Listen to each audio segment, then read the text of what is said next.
दिल्ली हूं। मैं देख रही थी किस तरह चकोरी संयोगिता के कक्ष में आई और संयोगिता ने उस पर ऐसे व्यंग किए कि जिससे चकोरी की आत्मा चीख उठी, मगर वो राजकुमारी को उत्तर न दे सकी क्योंकि अभी वो समय नहीं आया था।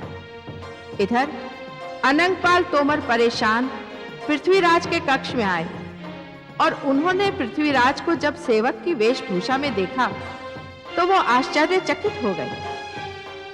पृथ्वीराज ने उन्हें बताया कि वो कन्नौज जयचंद के निमंत्रण पर जा रहे हैं और इसका उद्देश्य है राजकुमारी संयोगिता से मिलना।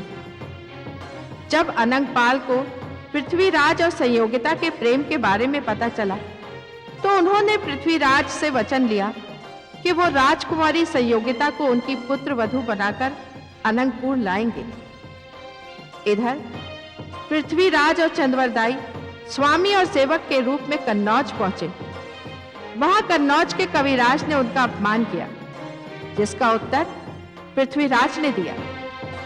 जयचंद ने संयोगिता को कवि चंद्रवरदाई के आने का समाचार दिया और तभी जयचंद को पता चला कि पृथ्वीराज के 4 विद्रोही सामंत उससे मिलने आए हैं। और ये जानकर मैं सोचने लगी कि यदि उनमें से किसी ने पृथ्वीराज को पहचान लिया तो क्या होगा।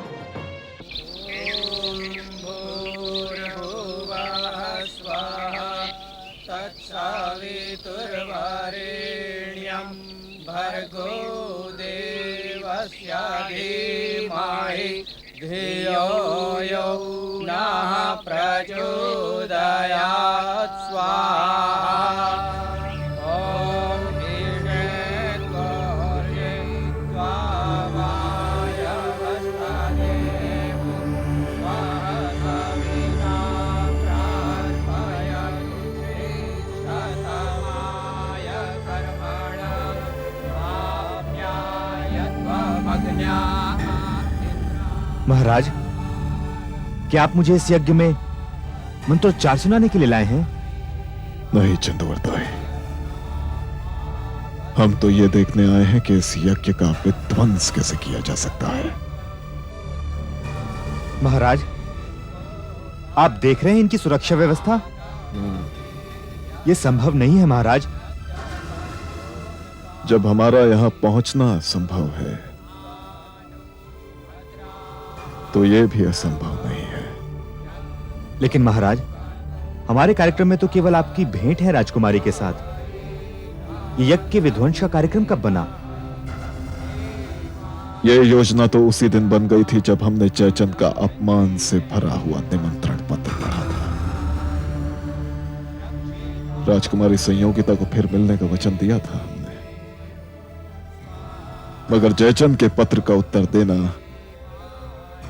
उतना ही आवश्यक है हमारे लिए। उसने राजपूतों की आन को ललकारा है। अपने निमंत्रण पत्र से जयचंद ने जो तमाचा हमारे मुंह पर मारा है, वो ही तमाचा उसके मुंह पर भी पड़ना चाहिए। आप जाइए कविराज, हम कुछ देर यहां रुककर अपनी योजना को अंतिम रूप देना चाहते हैं। जाइए। और राजकुमारी से भेंट का कार्यक्रम? मैं तो केवल स्थिति का निरीक्षण कर रहा हूं कविराज। आक्रमण तो राजकुमारी से भेंट होने के बाद ही होगा। जो भी करना है महाराज करें, मगर सावधानी से। कविराज, हम तो प्राणों को हथेली पर लेकर आए हैं, फिर डर कैसा। आप जाइए।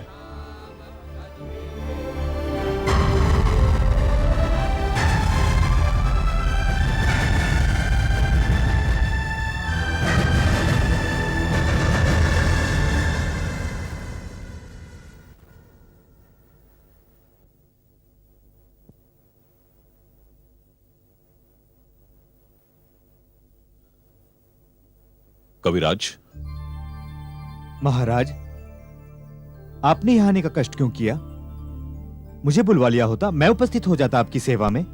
नहीं कविराज, आप हमारे अतिथि हैं और हम आपसे निवेदन करने आए हैं,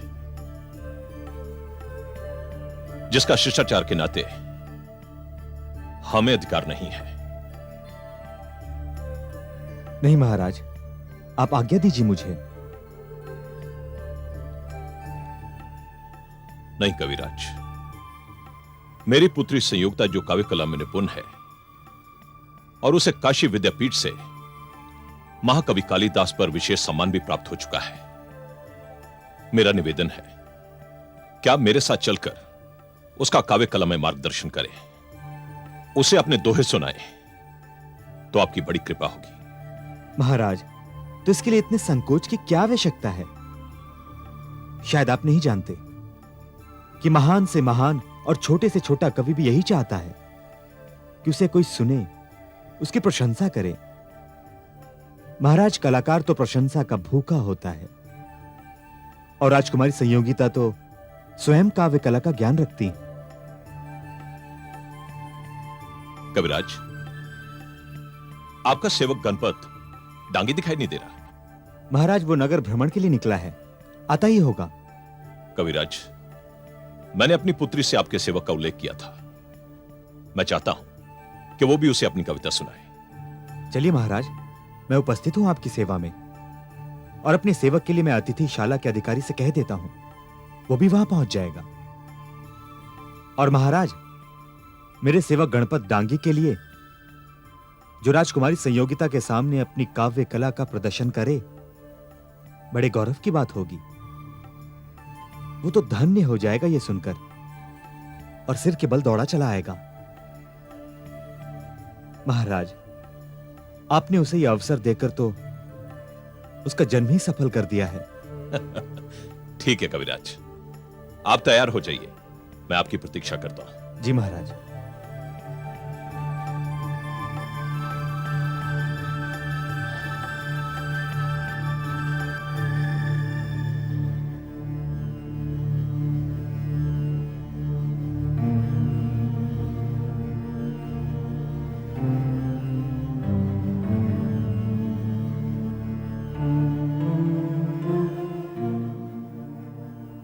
पुत्री संयोगिता। मासा? पुत्री, तुम्हारे पिताजी महाकवि चंद्रवरदाई को लेकर आते ही होंगे। कविता के बारे में जितना जानना चाहती हो, जितना समझना चाहती हो, समझ लेना। ऐसे अवसर जीवन में बार बार नहीं आते। हाँ मासा, सचमुच ऐसे अवसर जीवन में बार बार आते नहीं हैं।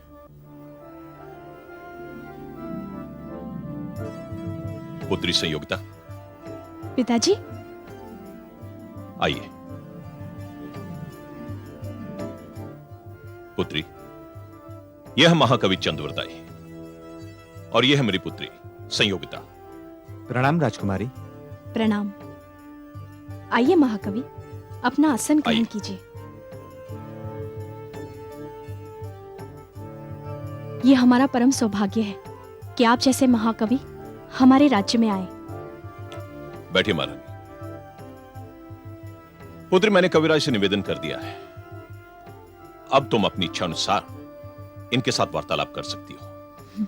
थोड़ी देर के पश्चात इनका सेवक गणपत डांगी भी आ जाएगा, जिसका विशेष उल्लेख मैंने तुमसे कर दिया था। पिताजी, महाकवि चंद्रवरदाई को सुनने के बाद किसी और को सुना जा सकता है? राजकुमारी, इसका उत्तर महाराज जयचंद नहीं, मैं तुम्हें दे सकता हूं। माना कि मेरे सेवक गणपत डांगी से अभी तक आप परिचित नहीं हैं, मगर मेरा दावा है कि यदि एक बार आप उसे सुन लें तो इसके पश्चात दूसरा कोई नहीं जचेगा आपको। कविराज, ऐसा भी क्या है गणपत डांगी में? इसका उत्तर अब मैं नहीं, आप स्वयं देंगी राजकुमारी, गणपत डांगी को सुनने के बाद।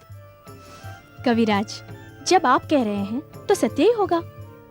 मैं केवल सत्य ही कहता हूं राजकुमारी। हमने कहा था ना पुत्री, देखो अब तो कवि चंद्रवरदाई ने भी हमारी बात पर अपनी सच्चाई की मोहर लगा दी है। अच्छा, हम चलते हैं। प्रणाम महाराज। प्रणाम। आइए महाराज।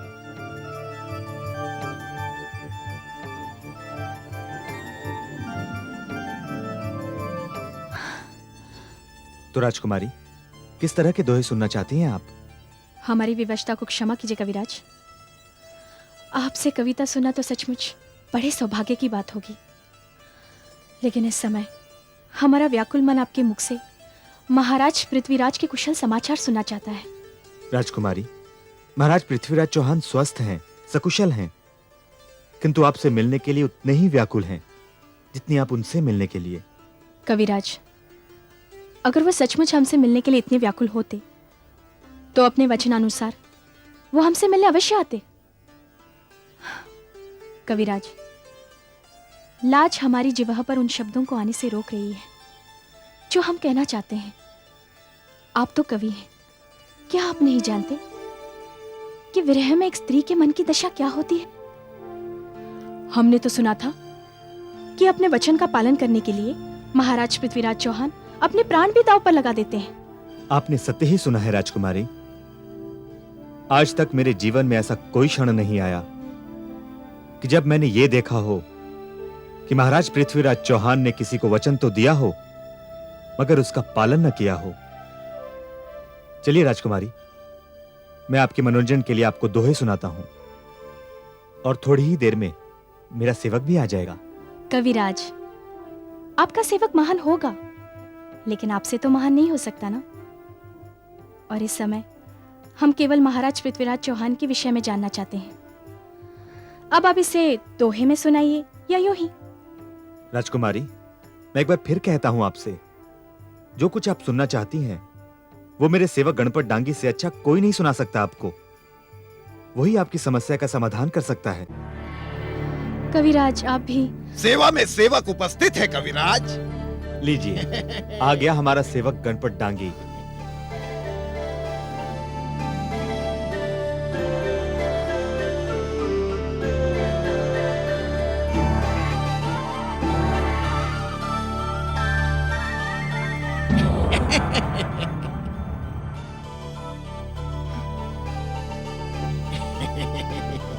राजकुमारी संयोगिता की सेवा में सेवक गणपत डांगी का प्रेम भरा नमस्कार।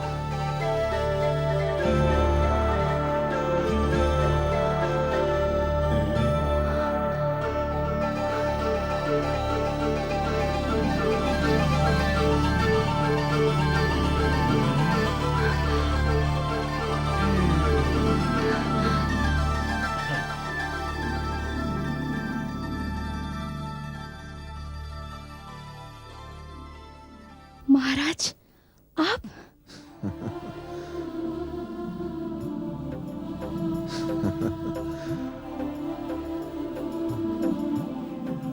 जी हाँ राजकुमारी, हम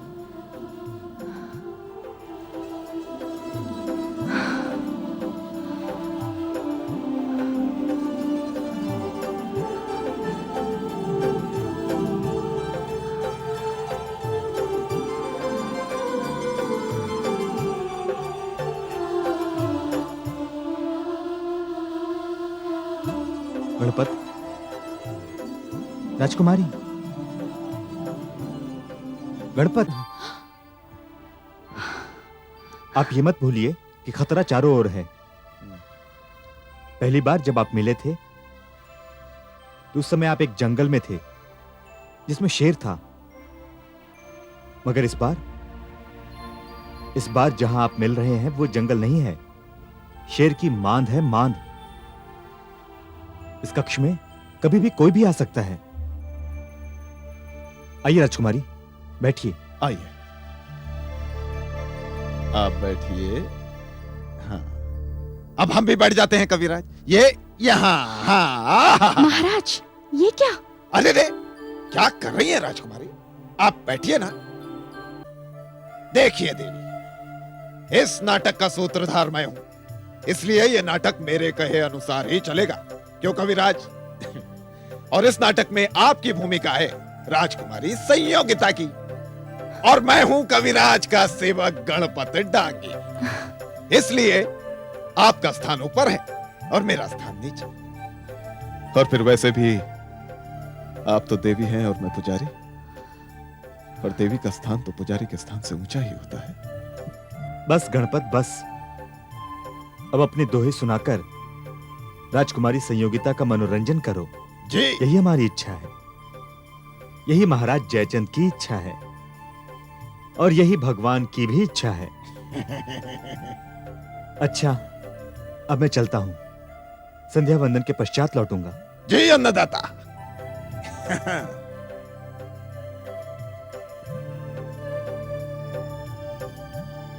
हाँ तो राजकुमारी,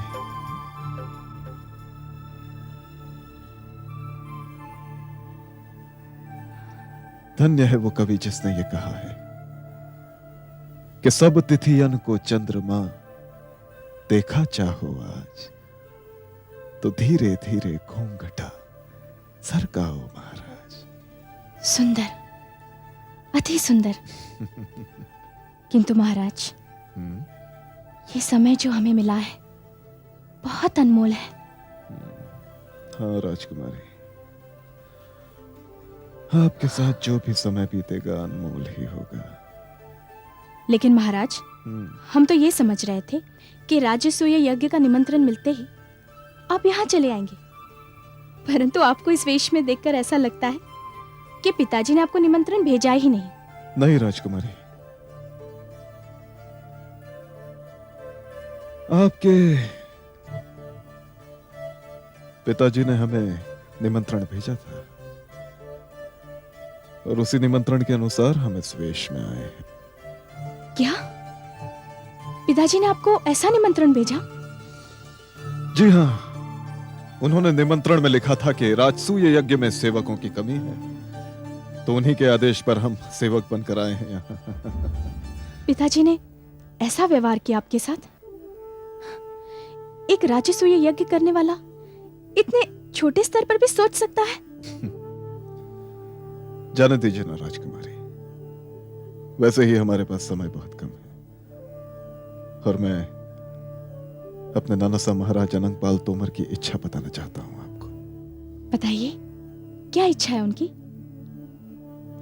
राजकुमारी,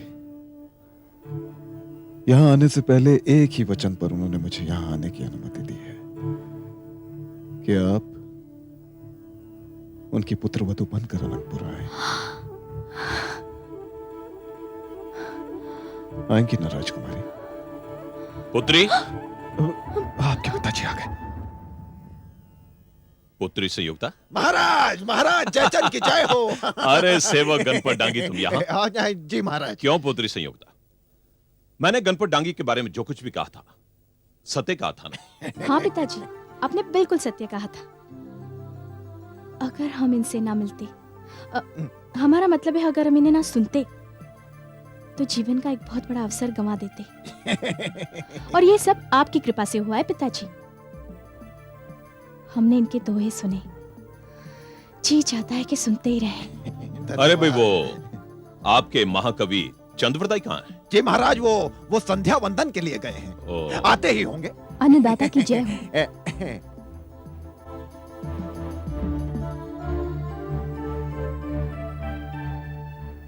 आओ छोरी। अन्नदाता। महाराज,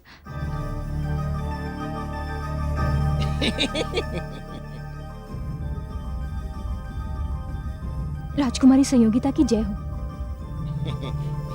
चकोरी, मैं तुम्हारी प्रतीक्षा कर रहा था। अच्छा पुत्री, मैं चलता हूं, तुम इनके दोहे सुनो। धन्य हो महाराज। आओ चकोरी।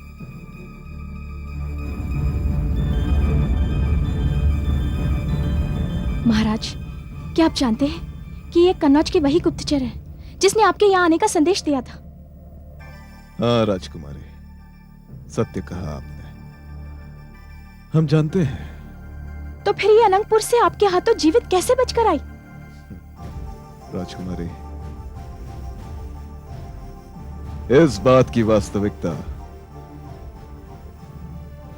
हम आपको बाद में बताएंगे।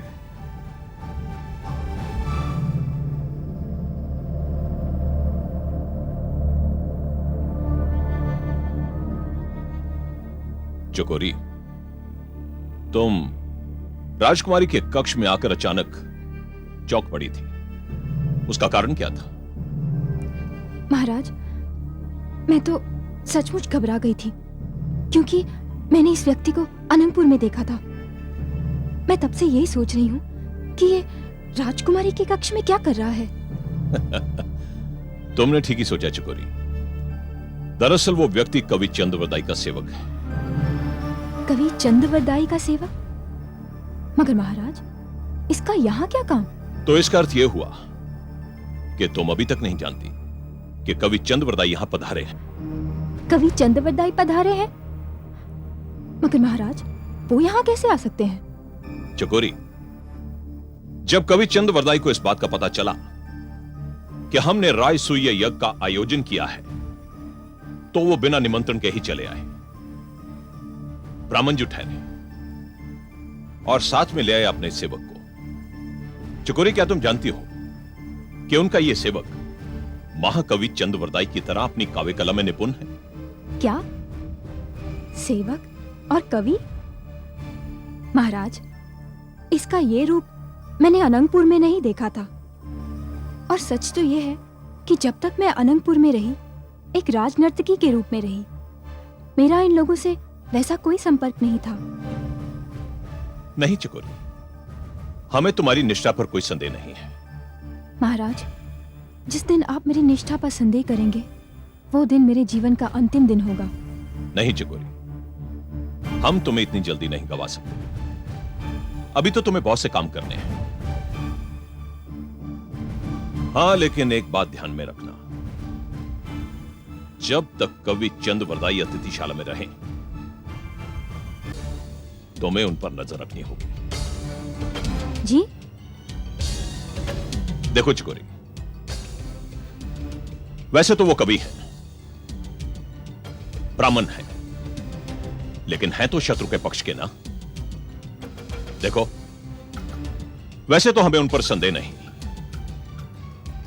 लेकिन उन पर नजर रखना उचित भी है और आवश्यक भी। अब तुम जा सकते हो चकोरी। प्रणाम महाराज। प्रणाम।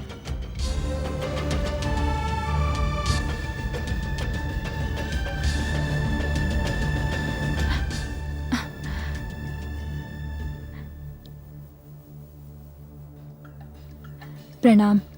प्रणाम। उद्यान में मिलूंगी आपसे।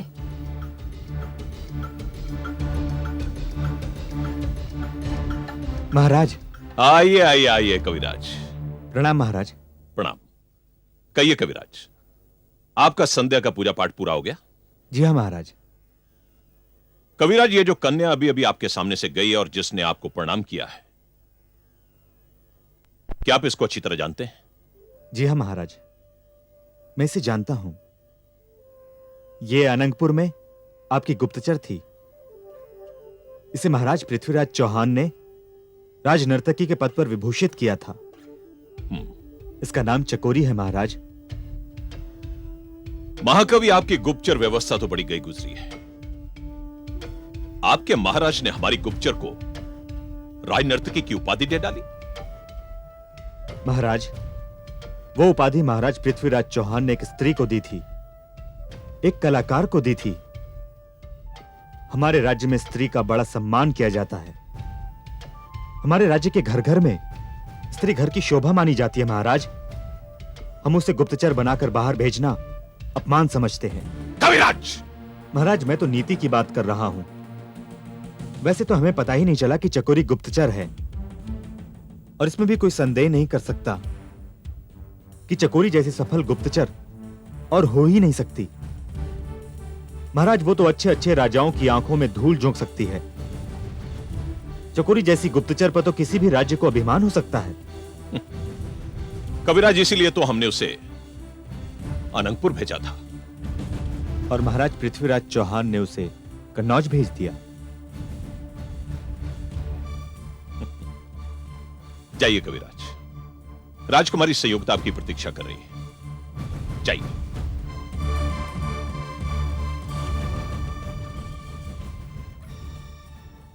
महाराज जयचंद, आप डाल डाल तो हम पात पात। हम फिर आपसे कह रहे हैं महाराज, आप यहाँ से चले जाइए। ये क्या राजकुमारी, मेहमानों का इस तरह स्वागत किया जाता है कन्नौज में?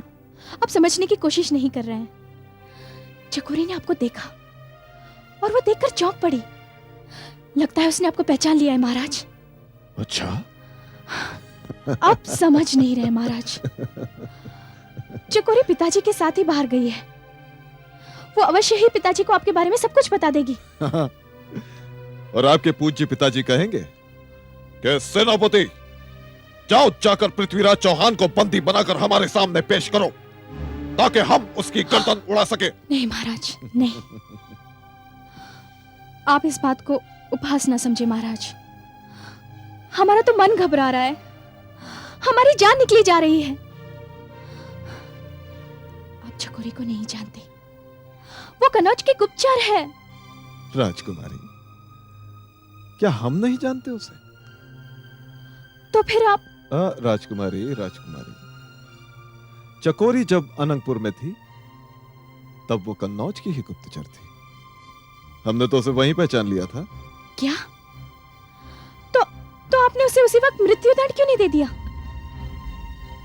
क्या आप नहीं जानती हमारी परंपरा को? हमारे यहां नारी का अपमान नहीं किया जाता, उसका सम्मान किया जाता है। हमने चकोरी का अपराध क्षमा कर दिया। क्या? हाँ राजकुमारी, अब वो कन्नौज की गुप्तचर नहीं है, अनंगपुर की गुप्तचर है। अनंगपुर की गुप्तचर? जी हाँ, और वो हमारे मित्र महाकवि चंद्रवरदाय की प्रेमिका भी है। तो इसका अर्थ ये हुआ कि हमने चकोरी को बहुत गलत समझा। हमने उसे बहुत भला बुरा कहा महाराज। राजकुमारी, आपने जो कुछ भी कहा अनजाने में कहा है। लेकिन फिर भी हमें चकोरी से क्षमा मांगनी ही पड़ेगी। नहीं, इसकी आवश्यकता नहीं है। राजकुमारी, अब हम चलते हैं। फिर कब मिलेंगे महाराज? हम आप ही से तो मिलने आए हैं राजकुमारी। जब तक कन्नौज में है भेंट तो होती ही रहेगी। सुनिए गणपत जी। कहिए राजकुमारी जी। जरा सावधानी से। धन्यवाद राजकुमारी संयोगिता।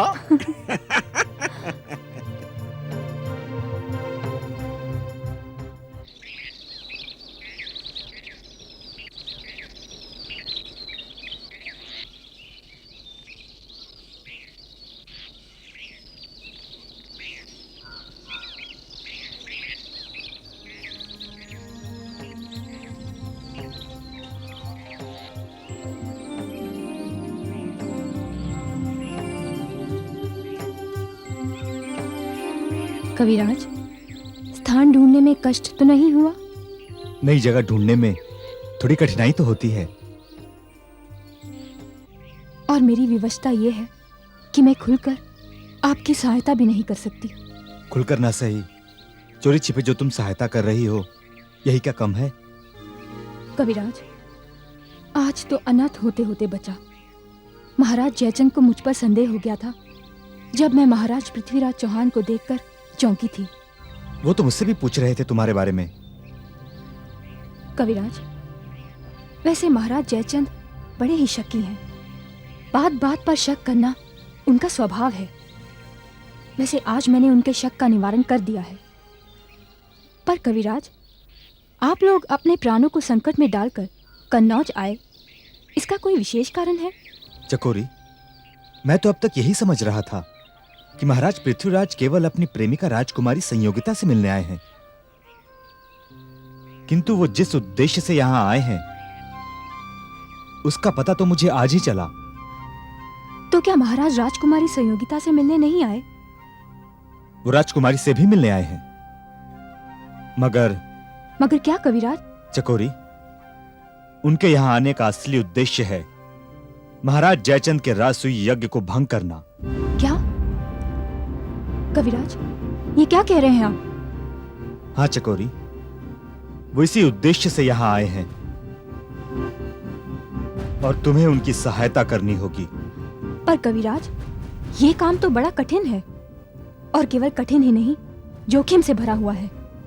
आपने देखा नहीं, यज्ञ स्थल के चारों ओर सैनिकों का पहरा है। ऐसी कड़ी सुरक्षा व्यवस्था में मैं क्या सहायता कर सकती हूँ उनकी? कुछ भी हो चकोरी, जिसका नाम पृथ्वीराज चौहान है, वो जो एक बात अपने मन में ठान ले फिर उसे पूरा करके ही दिखाता है। और वैसे भी महाराज स्वयं तुमसे तुम्हारे निवास स्थान पर मिलने आ रहे हैं। क्या? डरो नहीं चकोरी, तुम्हें कुछ नहीं होगा। मैं अपने लिए चिंतित नहीं हूं कविराज। मुझे चिंता है तो महाराज की। आप नहीं जानते, मुझे महाराज जयचंद ने आप पर भी कड़ी नजर रखने को कहा है। क्या? हाँ कविराज। चकोरी, अब मैं चलता हूं। हमारा यहां पर ज्यादा देर ठहरना वैसे भी ठीक नहीं। बस थोड़ी देर और कविराज। अभी तो मैंने आपको जी भर के देखा भी नहीं। चकोरी, तुम क्या समझती हो? तुम्हें देखने की लालसा क्या मेरे मन में नहीं? तुम्हारे अनंगपुर छोड़ने के बाद किसी भी रात चैन से नहीं सो पाया मैं। कविराज, आपके बिना तो ये रातें मेरी भी बैरिन बन गई हैं। इन्होंने मेरी आंखों से मेरी नींद छीन ली है। कविराज, जब मैंने सुना कि आप कन्नौज पधार रहे हैं तो मुझे ऐसा लगा जैसे जो कुछ मैंने खोया था मुझे वापस मिल गया। कविराज, ये भेंट हमारे प्रेम की सच्चाई का प्रतीक है। हाँ चकोरी, फिर भी चिंता है मुझे कि कहीं ये भेंट हमारी अंतिम भेंट ना हो। कविराज। हाँ चकोरी, कभी कभी तो मैं सोचता हूं कि कितना अच्छा होता कि अगर तुमने महाराज अनंगपाल तोमर को विष देने की योजना ना बनाई होती। कविराज, उस घटना की याद दिलाकर और लज्जित ना कीजिए मुझे। यदि आपको कुछ हो जाता तो आज चकोरी यहाँ इस तरह आपके सामने ना होती। शायद जो कुछ भी होता है अच्छे के लिए ही होता है। चकोरी, अगर अनंतपुर में तुम्हारा भेद ना खुलता तो तुम इस तरह यहां हमारी सहायता ना कर रही होती। हाँ कविराज, मैं तो यही समझती हूँ कि आज मैं अपने पापों का प्रायश्चित ही कर रही हूँ। जाओ चकोरी, महाराज पृथ्वीराज चौहान तुम्हारे निवास स्थान पर आने वाले हैं।